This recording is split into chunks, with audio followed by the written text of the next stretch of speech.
Chaque agriculteur est différent, chaque exploitation a ses spécificités et chaque terroir son originalité. L'agriculture de précision puise sa force dans cette diversité et permet d'affiner la connaissance des sols afin d'en tirer le meilleur parti environnemental, économique et humain en associant agronomie et technologie.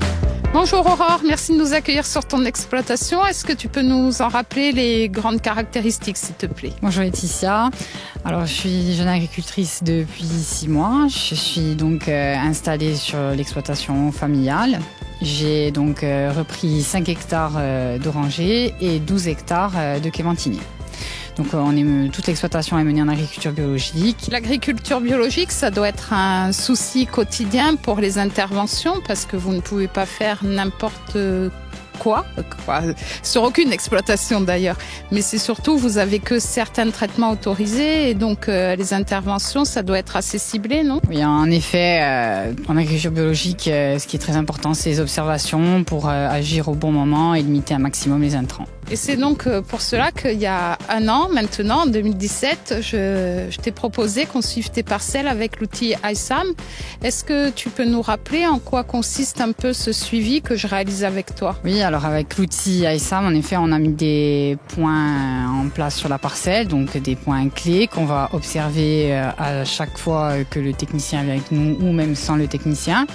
Et ça nous permet donc d'avoir des points de référence pour observer ne serait-ce que les ravageurs, l'évolution des arbres ou bien même la grosseur des fruits, enfin l'irrigation. C'est vraiment une observation qui est utile au quotidien.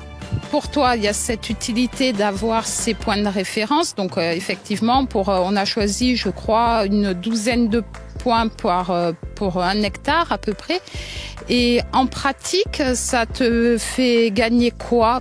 Quelles sont les conséquences positives de cet outil pour toi? Alors avec l'outil iSAM, ce qu'il y a de bien, c'est surtout le gain de temps, parce que je me repère sur ma parcelle par rapport au point qu'on a fixé ensemble, et ça m'évite de tourner sur la parcelle trop longtemps à la recherche d'informations.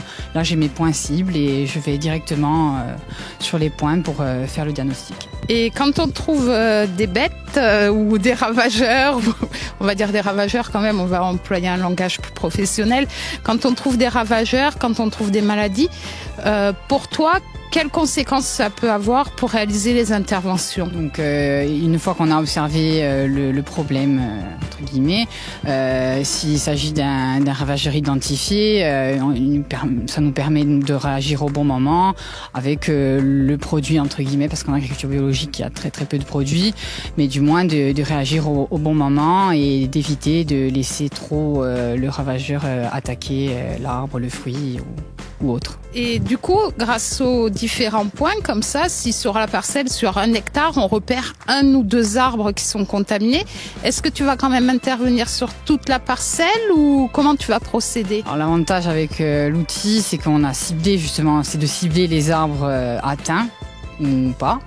Donc s'ils sont atteints, moi, ce que je privilégie en général, c'est de traiter l'arbre uniquement l'arbre atteint, soit par une taille, soit par une huile, mais bon, c'est très restreint, donc on réagit au bon moment et ça nous permet de limiter les intrants et la casse sur le verger. Un foyer repéré égale une intervention ciblée, du coup limiter les intrants, mais aussi ça te limite la main-d'œuvre, cela a des conséquences sur différents plans. Oui, en effet, si on cible les arbres à traiter rapidement, ça nous évite d'être dans le doute et à ce moment-là d'agir sur, par exemple, la parcelle ici qui fait 12 hectares. Au lieu d'agir sur 12 hectares, on peut agir que sur 3 ou voire même 10 arbres.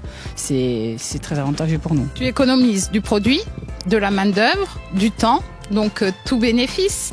Si pour toi, qu'est-ce qui pourrait être amélioré avec cet outil? Qu'est-ce qui pourrait faciliter l'utilisation de cet outil? Pour moi, l'idéal, comme c'est une nouvelle technologie, c'est très appréciable pour les agriculteurs d'être connectés aujourd'hui. Moi, j'aimerais bien qu'ils développent une application pour en fait notre téléphone, tout simplement, qu'on puisse avoir via une application accès directement, comme toi avec ta tablette, et peut-être même te transmettre mes données régulièrement du verger.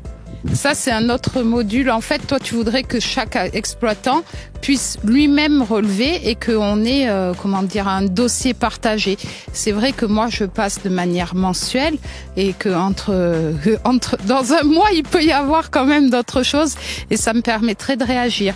Moi, je trouve que quand même, cet outil, il est bien parce que, on peut reprendre, pour l'instant, on n'a qu'un an de recul, mais comme ça, on pourra avoir l'historique de la parcelle, foyer par foyer, d'une année sur l'autre. Il me suffit d'arriver avec ma tablette et comme ça, on voit tout en un instant. On peut regarder les archives. Ensuite, je trouve aussi qu'il est bien parce que on compte pas. On n'a pas à se faire des battages et puis compter, identifier. Là, on fonctionne avec des classes d'abondance, donc c'est vraiment rapide. Quand on fait le tour, en demi-heure à peu près, on a relevé nos 12 points. Et enfin, quand on va continuer à le développer, cet outil, au fur et à mesure, quand on aura ce dossier de partage, on pourra remplir les interventions que tu fais et du coup, on aura la synthèse des interventions, ça calculera l'IFT et on pourra encore progresser. Donc, grâce à l'outil ISAM, on limite quand même énormément les interventions.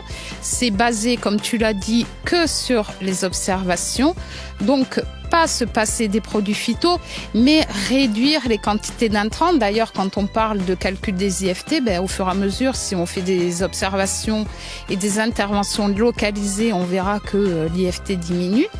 Et enfin, cette technique, nous, on a choisi un certain nombre de ravageurs et de maladies à suivre. On suit aussi les stades de développement de la plante. Mais cette technique, elle est adaptable à d'autres cultures. Demain, sur tes orangers, et puis pourquoi pas, si un jour tu fais autre culture, on développera en choisissant d'autres ravageurs et d'autres maladies à suivre. Toutes les exploitations à terme pourront être connectées. C'est bien pour les jeunes agriculteurs, ça, non? Oui, en effet, c'est très bien. Aurore, je te remercie pour ton accueil.